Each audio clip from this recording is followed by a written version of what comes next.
dizer: agradecemos-te, Senhor, a oportunidade de aqui estarmos recebendo consolo para as nossas aflições.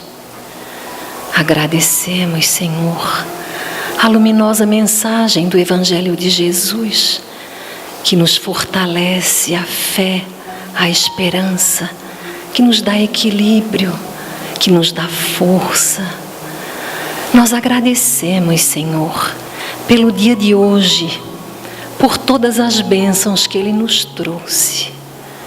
E permita, Pai, que os ensinamentos que iremos receber na noite de hoje, que Ele clareie os nossos pensamentos, que eles tragam luz ao nosso entendimento, para que possamos agir na vida com ética, com fraternidade, espalhando a mensagem de amor do Evangelho de Jesus, para que possamos colocar a semente da esperança nos corações que nos cercam. E assim, Pai, nós agradecemos a oportunidade de trabalho e te dizemos: fique conosco, Senhor, agora e por todo sempre. Que assim seja.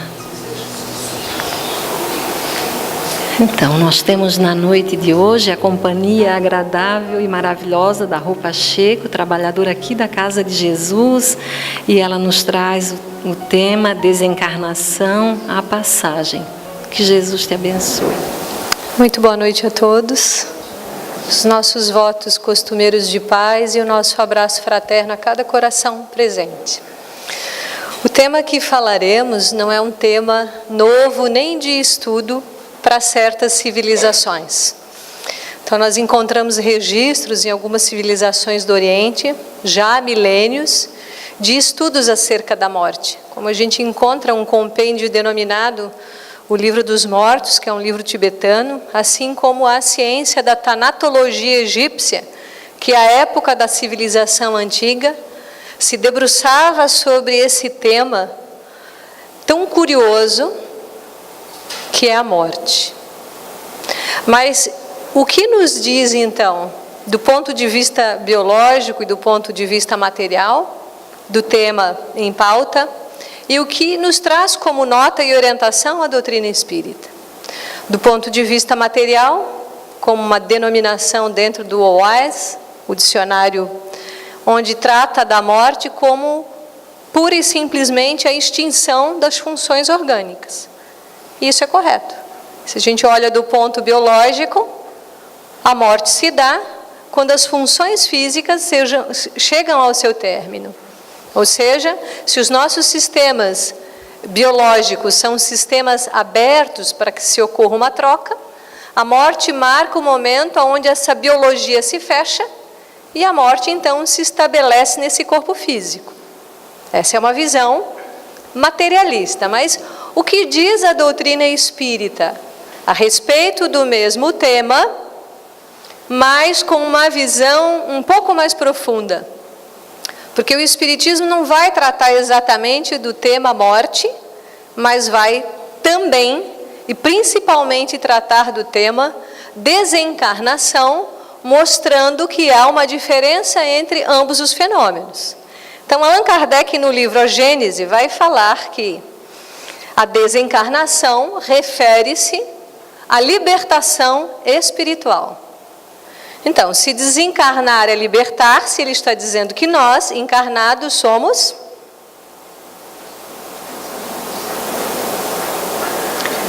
desencarnação, refere-se à libertação espiritual. Nós somos prisioneiros. Se quando eu desencarno eu me torno uma entidade livre, significa que ao estar encarnado, eu sou um prisioneiro. Pois bem, ele completa a sua linha de raciocínio. Então, a desencarnação refere-se à libertação espiritual, ao desprendimento do espírito das coisas terrenas, sejam físicas, emocionais e psicológicas. Quando desencarnamos, qual é o primeiro objeto físico que nós deixamos? o corpo. E, consequentemente, nós deixamos tudo aquilo que foi da nossa posse. Vejam bem, Allan Kardec diz que desencarnar é desprender-se, tornar-se livre do corpo, de tudo que diz respeito às coisas materiais que eu sou o fiel depositário, que eu possuí por esse lapso de tempo, que é esta existência física, que, portanto, compreende esse curto período do momento em que eu adentro a reencarnação e exatamente no momento que eu parto dela. Me desprendo dessas coisas. Mas há grilhões mais difíceis que nos prendem. Então ele diz que nós nos libertamos, desencarnar é libertar-se dos laços emocionais. Porque muitas vezes, na grande maioria, nossas relações, de fórum mais íntimo ou de fórum um pouco mais superficial, são relações aprisionantes. Sim ou não? E nós chamamos isso de amor. Sendo que o amor compreende relações extremamente responsáveis e livres. Mas se eu estou preso às relações, se eu me sinto dono do fulano, se este filho é o meu filho, certamente eu terei mais dificuldades.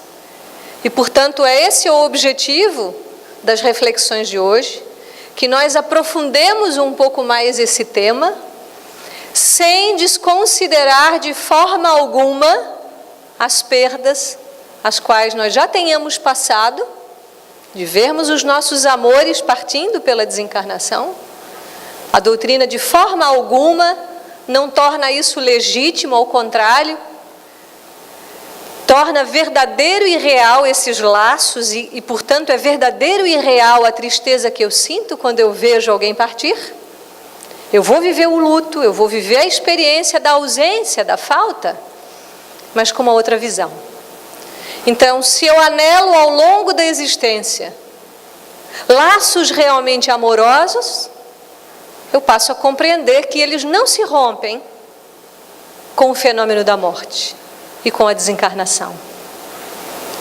Mas Kardec diz que existem outras prisões, além das emocionais. Ele fala das prisões psicológicas, que começam quando? Quando nós reencarnamos. Quando passamos a identificar ali o pai e a mãe, quando recebemos um nome, então o nosso psiquismo passa a adentrar dia a dia numa personalidade. Eu sou esse personagem. Na verdade, estou a Rô, não sou. Como posso e devo ter sido tantos outros, em outras oportunidades, em outras existências. Então, esse personagem vai tendo, por exemplo, aumentando o seu rol de amigos, vai constituindo família, vai tendo uma identidade profissional, e muitas vezes isso são outros grilhões que nos aprisionam a essa vida, nos impedindo de desencarnar. Porque eu estou preso, além das coisas, além das emoções, eu estou preso àquilo que exercitei na vida quanto papéis. Isso muitas vezes dificulta o processo. E o nosso codificador vai aprofundar um tanto mais. Ele diz: se o corpo físico chegou ao seu termo, o indivíduo deveria desencarnar, mas não é isso que acontece. Ele passa a criar um olhar diferenciado entre um processo e o outro, entre morrer e desencarnar. Ele diz que, ora, se o corpo físico extinguiu-se, natural seria que o espírito se tornasse livre. Mas ele diz, não é isso que acontece.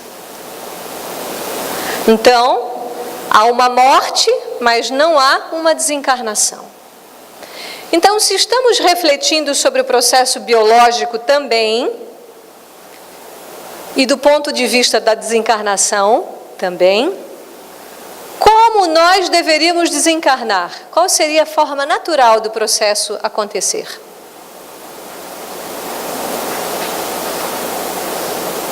Vamos pensar um pouco. Qual é a forma natural de desencarnar? Vou relembrar, a morte é a extinção das funções dessa biologia.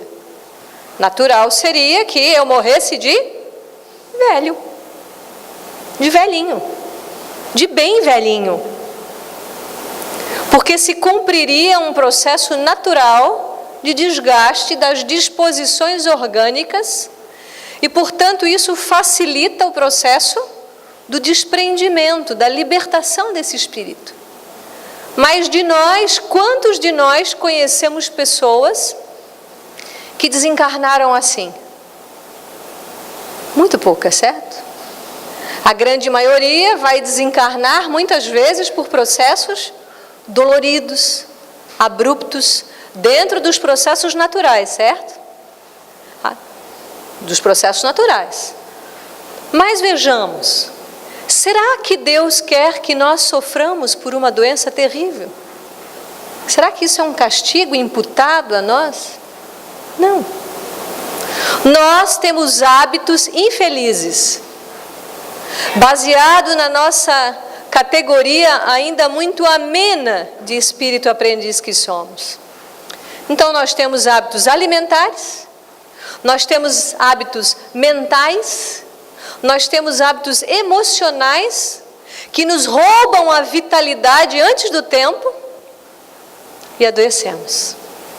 Geralmente a gente põe a culpa, sempre fora. Achamos culpados pelas nossas desditas e esquecemos de refletir o que estamos fazendo nesse caminho. Porque se nós nascemos a partir do momento que adentramos a vida física, nós morremos dia a dia. Nós estamos existindo para aprendermos a morrer. Mas será que dia a dia eu estou aprendendo a lição?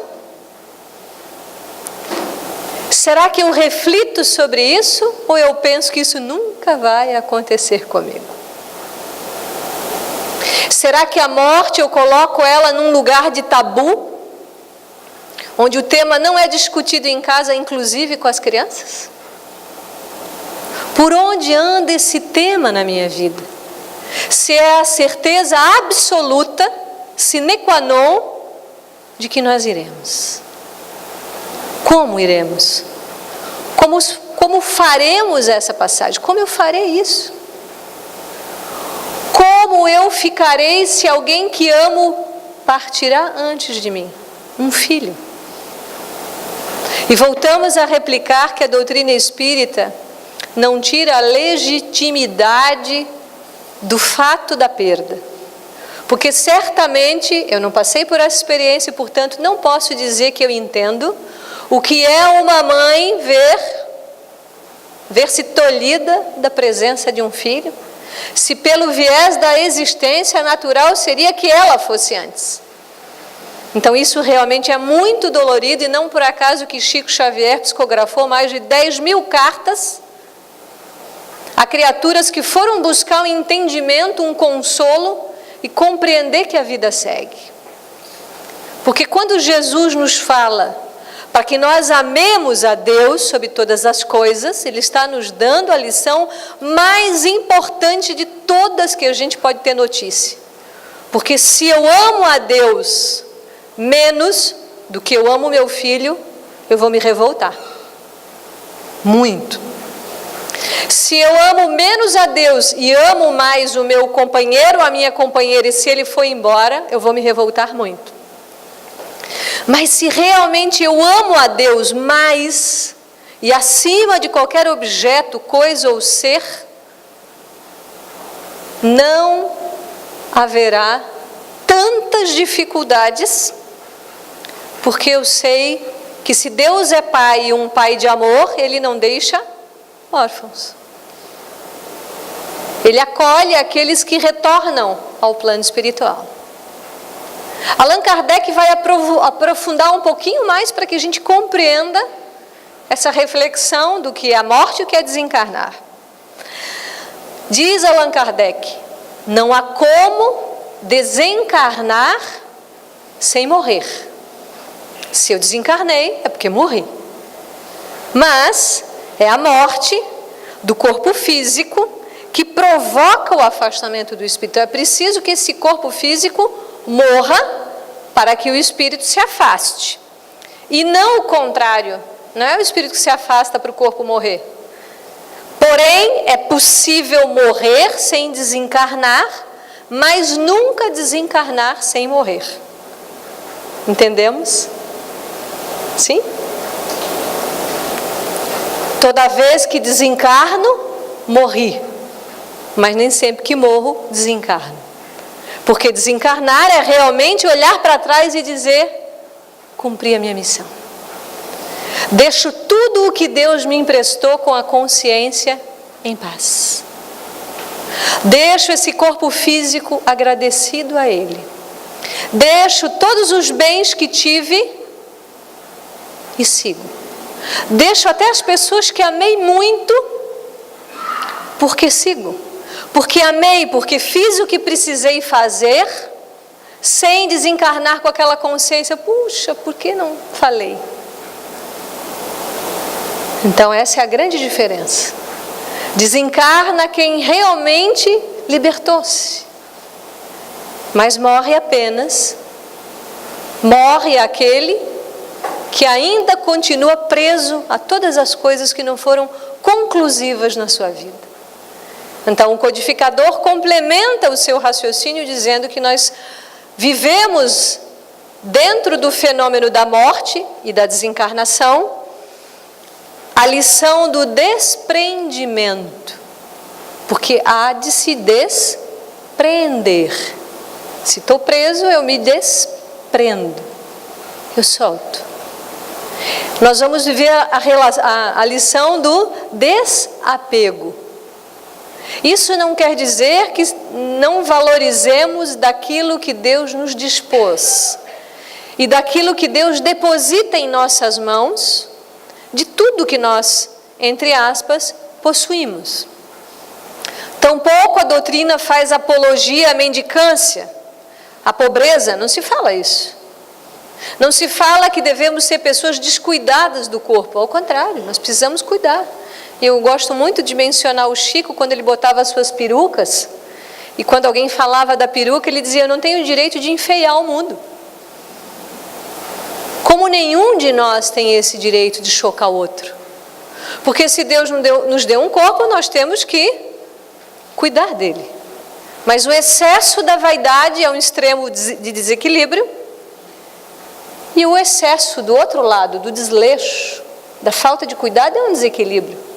Caminho do meio.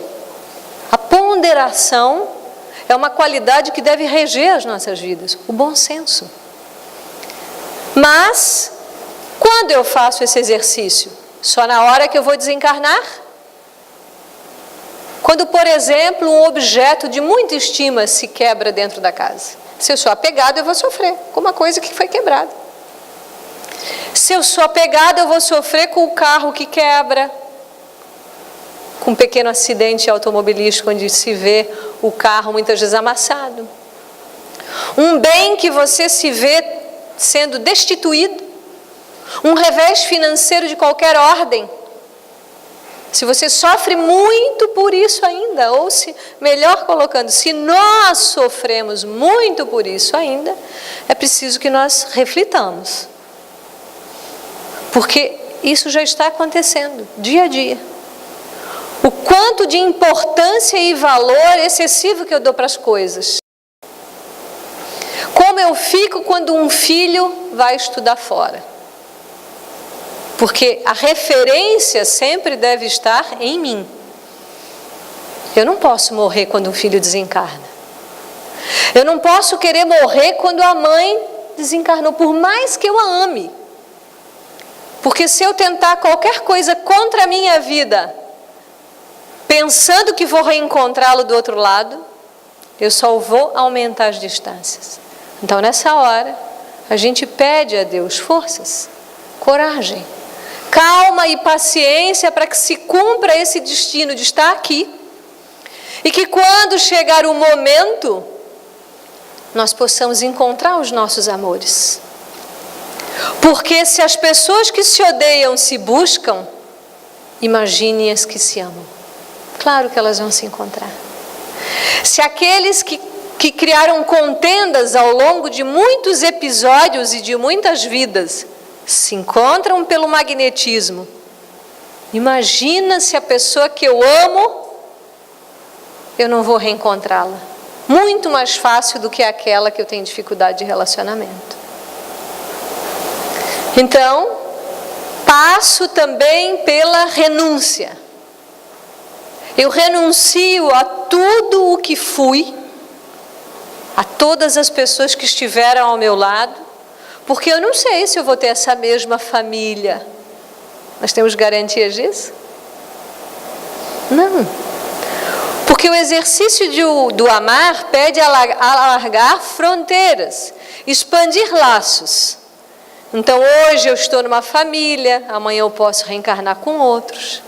E assim nós vamos aprendendo a amar.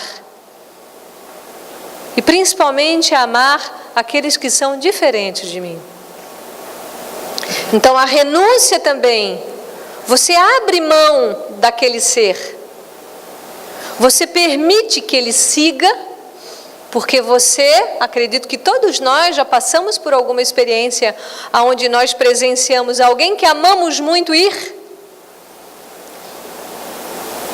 e olhar para aquela pessoa que parte e agradecer e orar para que ela continue e desejar que ela siga ainda mais robustecida no plano espiritual, para que tenha boas companhias, boa orientação, proteção, e não ficar com aquele pensamento egoísta, porque foi, porque não está ao meu lado, porque esse é o nosso egoísmo clamando, porque aqui é passagem, e o plano espiritual é o nosso verdadeiro lar. Deveríamos, ao contrário, ficarmos gratos, porque alguém se aprontou antes, pelas linhas naturais, repito, cumpriu a sua missão e foi. Mas nós, que estamos aqui, ainda estamos dando continuidade. Mas olhamos para a morte como uma coisa ruim. Olhamos para a morte como uma coisa negativa. Não conseguimos ver a morte, a desencarnação, como um processo natural. E até feliz. Certa vez, Divaldo Franco foi solicitado por uma família amiga a interceder por uma pessoa doente, uma senhora acamada, muito adoecida, muito adoentada, e ele foi lá então, fez uma oração, aplicou o passe, a sua mentora espiritual Joana de Ângeles ao seu lado, ele pergunta a ela vai melhorar? Ela afirma, sim, Divaldo, não se preocupe que ela vai melhorar. Passado alguns dias ela desencarna. Imagina a cara de tacho que o Divaldo fica quando vai no velório, né? Fica todo mundo olhando para ele, ele falou, não, ela vai melhorar. E a Joana aparece no velório e ele pergunta, minha irmã, a senhora não disse que ela ia melhorar? Pois então, não melhorou? Melhorou, e muito. A nossa visão é estreita, é equivocada acerca da morte. Mas a morte não vai nos conferir estados de santidade. Nós seguimos. Seguimos da forma ao qual nós paramos. Não vamos nos tornar santos ou espíritos iluminados porque deixamos o corpo. Seguimos exatamente de onde estamos. Mas buscamos ainda algumas questões que são muito importantes para as nossas reflexões, onde Emmanuel, no livro Consolador, é questionado sobre esse tema, sobre a morte. Porque é um tema que nós precisamos trazer com mais naturalidade. Inclusive, como falei há pouco, falando com todos em casa, com os filhos. Porque não há garantias de quem vai antes e quem vai depois. O tema tem que ser falado. Porque se sou o espírito imortal, o corpo fica e o espírito segue. Há um tempo atrás, eu falava com a minha filha pequena de 9 anos sobre o jardineiro que deveria fazer o jardim da casa. Eu disse, pois é, o fulano vai ficar com a gente para sempre fazendo jardim. E ela falou, não, mãe, um dia ele vai desencarnar. Com 9 anos eu falei, que ótimo. Que ótimo essa mente já se esclarecendo sobre isso, sabendo que não há essa permanência, que todos nós vamos, em qualquer idade. Então nós temos ali, na nossa certidão de nascimento, uma data da nossa chegada, e temos no verso dessa certidão de nascimento um carimbo invisível com a nossa data de retorno, onde há uma flexibilidade também para isso, dependendo da forma como nós vivemos. Porque se eu desperdiço esses meus fluidos preciosos, eu posso começar a adoecer muito antes da hora. Eu posso ter muitos problemas de saúde por uma questão até de comportamento. Eu posso estar expurgando através da doença. E isso é tão maravilhoso, porque às vezes naquele momento onde a criatura se vê presa a uma doença grave, ela tem tempo de refletir. Reflexões às vezes profundas sobre como existiu, sobre o que fez da sua vida, sobre o que construiu realmente de realidade íntima. Então passa às vezes períodos longos acamados para ter tempo de fazer algumas depurações. Então essas doenças longas e morosas têm todo um sentido, e nós paramos de ter pena da pessoa e oramos para que ela se encoraje para passar com dignidade e que o aprendizado realmente lhe cale fundo, facilitando o desprendimento. Há uma médica chamada Elisabeth Kübler-Ross, doutora Elisabeth Kübler-Ross, uma suíça, que radicou-se nos Estados Unidos, faleceu em 2002 e foi uma das grandes pesquisadoras do fenômeno da quase-morte, na cidade de São Francisco, na Califórnia, nos Estados Unidos. Mas algo que chamou muita atenção dessa pesquisadora é que algumas pessoas foram estudadas nos seus estágios terminais, aquelas doenças realmente incuráveis, e naquele período onde a criatura ela tem pouco tempo de vida. Praticamente sem exceção, todos na iminência da morte pediam para: chame o meu filho que eu preciso dizer para ele que eu amo. Chame o outro porque eu preciso quitar a dívida. Chame o outro porque eu preciso me desculpar. Mas será que é preciso que nós cheguemos nesse momento para fazer isso? Será que é necessário nós nos vermos na situação iminente da morte? Por que não aproveitar o caminho para que isso se dê hoje, amanhã? Porque desencarnar realmente é olhar para trás e, pelo menos, ter algumas certezas de que fiz o meu melhor, de cumprir com a minha parte. Me reconciliei, perdoei, amei, fiz o meu melhor, porque mesmo Chico Xavier, quando questionado sobre algumas dúvidas da sua vida, e ali ele mostra toda a sua humanidade como a nossa, ele diz que uma das suas preocupações seria estar diante da morte e não ter feito tudo o que poderia. Porque é lógico, nós, pessoas comuns, diante de tantas fragilidades que carregamos, muito provavelmente nós vamos chegar nesse momento e olhar e ver que ficou faltando algumas coisas. Mas quem sabe, a partir de hoje, nós possamos nos imbuir mais desses saberes, mas que esses saberes saiam dos livros e possam tornar-se a nossa prática. A nossa verdade expressa no que pensamos, expressa no que sintamos e, sobretudo, expressa realmente na nossa forma de viver. Então, Emmanuel, no livro Consolador, é questionado sobre se é fatal, pergunta 146, é fatal o momento da morte? E ele diz, com exceção do suicídio, porque não é uma fatalidade, porque não obedece uma programação natural, Mas reforçamos certamente sempre a bondade de Deus, que sempre acolhe todos os seus filhos, independente da forma como isso acontece. Mas fatal porque chegou-se a um processo que obedece às leis naturais. E ele conclui: todos os casos de desencarnação, com exceção do suicídio, são determinados previamente. Então o carimbo invisível está lá. Está lá atrás da nossa certidão de nascimento. Mas poucos e maduros espíritos conseguem ver esse carimbo. Como um caso de uma pessoa muito especial, que particularmente nos é muito cara, que diz à sua irmã: não me leve ao hospital, porque às 10h30 eu irei desencarnar da manhã. Dr. Bezerra de Menezes já está aqui ao meu lado, não me leve. E a irmã insistente: não, você está tendo um problema cardíaco. Levam ela para o hospital. Chegando lá, o médico, ao examiná-la: nós vamos fazer um procedimento, plantar um marca-passo. Ela diz: doutor, não precisa, eu estou desencarnando. Mal ela fala, ela já desencarna.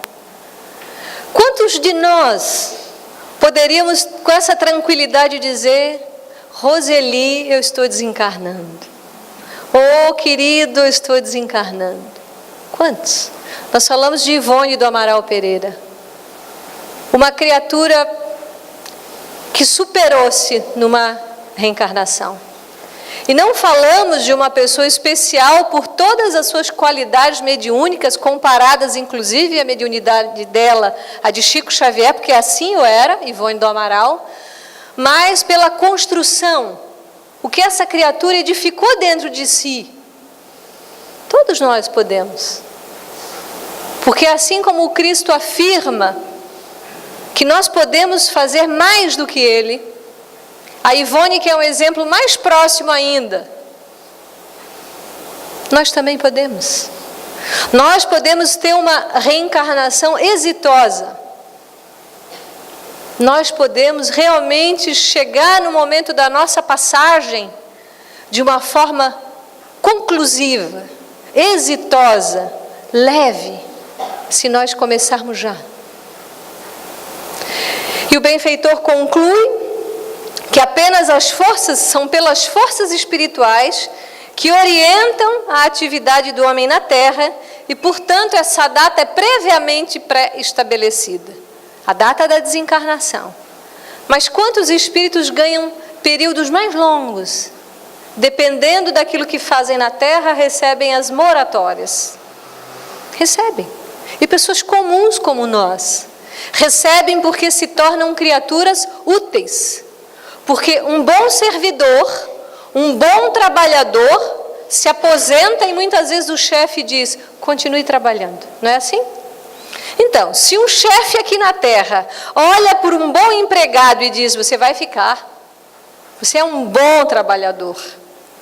Imagine o que a espiritualidade não faz conosco.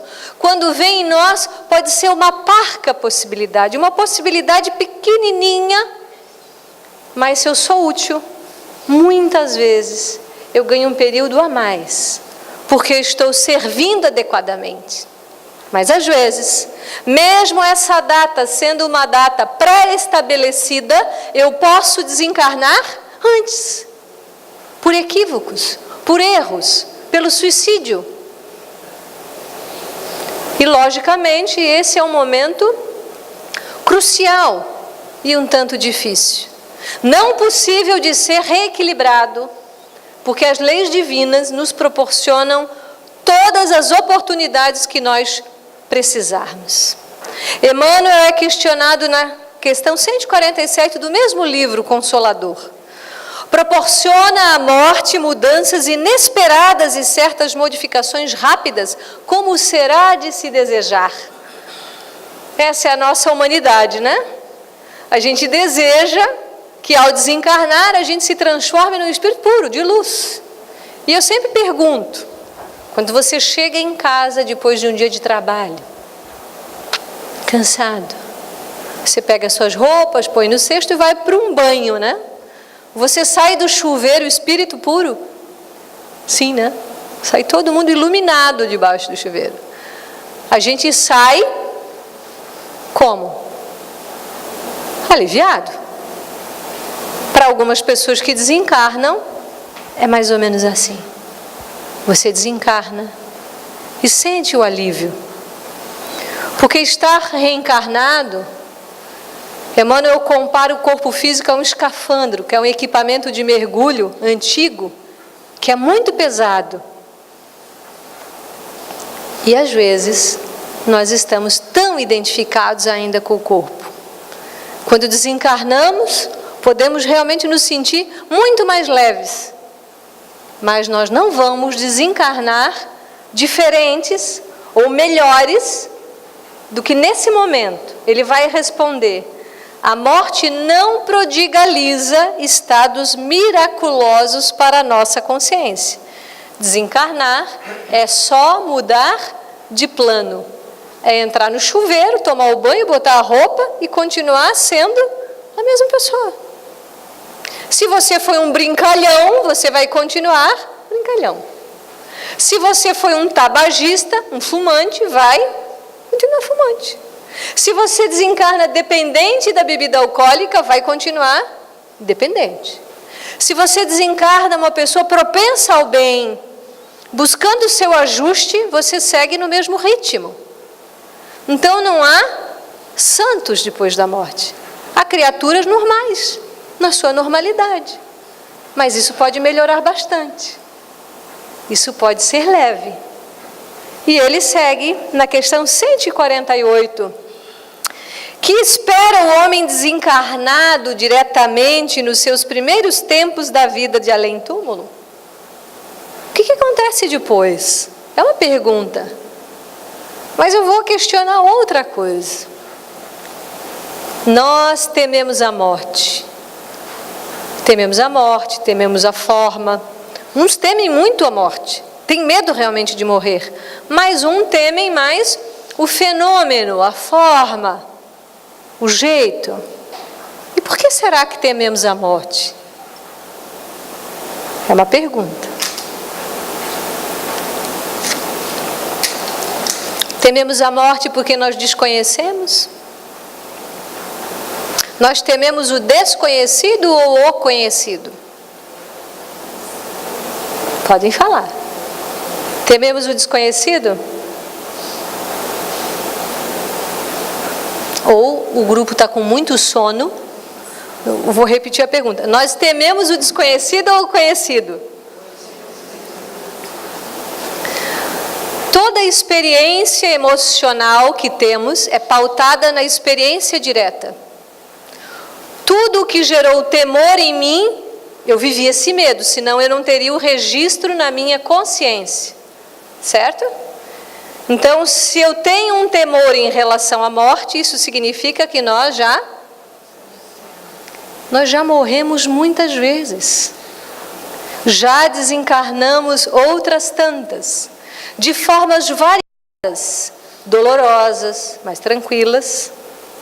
Já provavelmente causamos a morte de muitas pessoas também. Sabe lá, e ainda bem que está nos arquivos do pretérito, o que nós fizemos aos outros passarem pela morte. Então há uma cristalização profunda nesse inconsciente espiritual das nossas experiências pretéritas. Mas, nos planetas mais adiantados e felizes, lá os espíritos não sofrem mais por isso. Porque morrer já é um fenômeno feliz. Não sofremos como sofremos aqui as agonias, muitas vezes, da morte. Mas nós podemos morrer de formas mais felizes, mais amenas, mais tranquilas. Porque às vezes nós estamos ali ainda ligados por aparelhos, e que bom que há uma tecnologia ainda que favorece essa ligação do espírito ao corpo, para que ainda ali se extinga gradativamente, porque se realmente tivéssemos a tranquilidade diante da morte, iríamos sem pensar, nos entregando a uma onda tranquila que nos leva à passagem. Então Emmanuel diz: busca essa alma, quando desencarna, os seus interesses. busca as suas aglomerações, busca os seus afins. Então eu vou reencontrar e encontrar aqueles os quais tive afinidade. Vou reencontrá-los de alguma forma. Vou buscar os meus amores, os meus interesses. E segue na outra margem como aqui. Mas lá o nosso verdadeiro lar. Então nós deixamos o egoísmo de lado, querendo que o outro fique ainda. Às vezes o outro está ali doente. Mas nós estamos o prendendo. O quanto isso já está maduro dentro de nós? Permitir que o outro siga, permitir que o outro vá. O quanto eu estou maduro diante desse fenômeno para me permitir ir. Há um fenômeno biológico, natural, que é esse instinto de sobrevivência. O nosso instinto de sobrevivência diz, fique. E é natural que a gente lute pela vida até o último momento. Mas chega uma hora que o laço se desfaz. Kardec, ao questionar os espíritos na questão 164, porque estamos refletindo especificamente sobre o viés espírita. Então esse conhecimento, porque a doutrina diz, a morte não existe. A vida é o fenômeno eterno. Vivo sempre. Encarnado, desencarnado, vivo sempre. Existente e existindo na reencarnação. Vivo sempre. Sempre vivo. Mas, como falamos, sentiremos a falta, sentiremos a saudade saudável da pessoa que amou, da mãe que amou tanto. Mas ela segue. Ela continua. Então, Kardec vai perguntar se o conhecimento espírita influencia nesse período da desencarnação. Porque ao desencarnar, nós vamos viver um fenômeno similar, não igual, aos episódios, por exemplo, quando nós temos sonos profundos e acordamos repentinamente e nos vemos em situação, às vezes não sabemos onde estamos dentro do quarto, às vezes parece que a cama é mais alta, a gente perde a noção de espaço. E o desencarnado sente algo similar a isso, se adapta.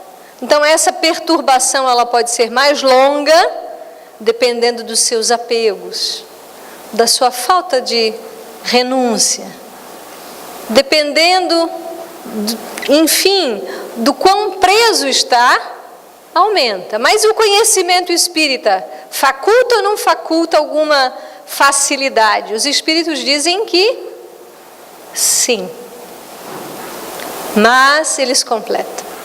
Que o que vale mesmo no momento da desencarnação é ter a consciência tranquila e ter feito o bem. Porque o que seria dos nossos outros irmãos que não conhecem ou que não tiveram acesso a esse conhecimento, dizendo que a vida continua? Que somos criaturas que vamos reencarnar novamente, que não vamos morrer. A nós é uma exigência maior, porque nós temos esse saber. Então a nossa lição de casa precisa ser exímia. Mas o que vale mesmo é eu ter a consciência tranquila. É eu ter feito o bem no limite das minhas forças. Isso sim é um passe livre nesse processo de retorno à pátria espiritual. E para que nós possamos chegar finalmente a uma conclusão dessa reflexão, porque não sabemos quando nós vamos passar por esse episódio, seja vivendo isso tão próximo, porque garantias nós não as temos. Qualquer um ao nosso lado pode desencarnar a qualquer momento. Nós próprios podemos desencarnar a qualquer momento. Nós não sabemos a data do nosso carimbo, mas ele está lá. Então, toda essa reflexão nos prepara para um viver. Porque se eu vivo cada dia, plenamente, sanamente, santamente, como diria Allan Kardec, certamente nós teremos uma boa passagem. E eu sempre brinco, vamos aumentar o nosso network espiritual. A nossa rede de contatos não pode se limitar ao WhatsApp, ao Instagram, ao Twitter e a tantos outros meios, mas é importante que eu estabeleça bons laços com as pessoas, boas amizades, bem-querer, bem, muito bem, porque eu estou me preparando, porque qualquer uma dessas pessoas, se for antes, pode estar ali dizendo, vem, estou aqui, preparaste bem o caminho, pode chegar, Rô, a Lúcia já foi antes, ou se eu tiver antes, Lúcia, estamos aqui, estamos juntas, vamos continuar trabalhando na casa de Jesus no plano espiritual, porque tudo segue igual, nada vai mudar abruptamente. Por isso que essa tranquilidade tem que ser anelada dentro de nós. E conta-nos um conto hindu, ou melhor, egípcio. Nesse conto egípcio vai se falar sobre a morte. Então, há o barqueiro que leva as almas que desencarnam. Então, um homem que acabou de desencarnar, obviamente a sua alma entra no barquinho e antes de iniciar a jornada por esse oceano que vai levar essa alma até uma ilha paradisíaca e celestial, o barqueiro pergunta à alma desencarnada, foste feliz na terra? Se o homem disser sim, eu fui feliz. Eu fui feliz porque apreciei as pequenas coisas. Eu fui feliz porque todos os dias eu lembrei que eu tive olhos de ver. Eu fui feliz porque senti muitas vezes a brisa passando no meu rosto. Porque pude ver um céu estrelado. Porque pude ver uma flor desabrochando. Porque fui feliz nas coisas simples. Em apreciar uma xícara de café de manhã. A companhia de um animal de estimação. Dormir numa cama macia. Ter um chuveiro quente em casa. A gente precisa ser feliz nas coisas simples. Então esse homem foi feliz e o barqueiro dá umas remadas e ele para de novo e faz outra pergunta. E tu fizeste os outros felizes? Se o homem disser que não foi feliz, o barqueiro vai dizer a ele assim, então volta. Volta imediatamente, porque tu precisa ser feliz, precisa reiniciar a jornada, ser feliz para poder desencarnar bem. E ele então fez a segunda pergunta, fizeste os outros felizes? E ele começa a fazer um escrutínio mental. Sim, eu não incomodei nenhuma reunião de condomínio, não falei mal de nenhum político brasileiro, eu fiz os outros felizes. Eu não incomodei o vizinho, eu não fiz nenhuma chatice com ninguém, eu não importunei a vida de pessoa nem de ser algum. Eu fiz qualquer ser ao meu redor feliz. Eu pude amenizar o sofrimento alheio. Eu fiz tudo o que estava ao meu alcance. Se ele falar não, eu incomodei fulano, eu briguei com o outro, o barqueiro vai olhar para ele e vai dizer, então volta. Volta porque você precisa recomeçar a sua jornada, porque nós não podemos ser um problema na vida de ninguém. Nós temos que ser bálsamo e remédio. Mas esse homem foi feliz, fez feliz e a viagem vai chegando ao termo. E lá diante da ilha há um Deus majestoso, tipicamente trajado nas roupas da época, do Antigo Egito, onde há uma balança dourada com uma pena branca de avestruz muito leve. E esse Deus diz a esse homem, dá-me o teu coração. Porque se o teu coração for mais leve que esta pena, você merece todas as alegrias. Você merece ser recebido nesse plano espiritual por aqueles que tanto amaste. Venha. Mas se não, se ainda houver um pequeno peso no seu coração, volta e inicia a tua jornada. Porque assim como nós, precisamos lembrar sempre da lição. Nós vamos estar cumprindo a nossa jornada, sendo felizes, mas felizes nas pequenas coisas, fazendo a vida do outro feliz. que nós não importunemos mais ninguém. E mesmo sem deliberação da nossa parte, porque isso vai ocorrer muitas vezes, às vezes a gente vai importunar o outro sem querer, sem desejar, mas que a gente faça o possível para não ser. E assim, o nosso coração vai ficando mais leve, dia a dia mais leve, porque você carrega menos coisas e menos emoções aprisionantes. E quando chegar o nosso momento, certamente alguém estará ali. Pode ser a mãe, um amigo, pode ser o nosso anjo guardião, e certamente esse espírito estará ali dizendo para nós: vem, fizeste a tua parte, cumpriste a tua etapa, amaste, vem. Agradeço imensamente a atenção e a paciência de todos em me ouvir, e que possamos aproveitar bem essa lição, a começar por mim, para que quando chegar o nosso momento, ou quando presenciarmos o momento de alguém, a fé nos robusteça e a serenidade permaneça em nós. Muito obrigada.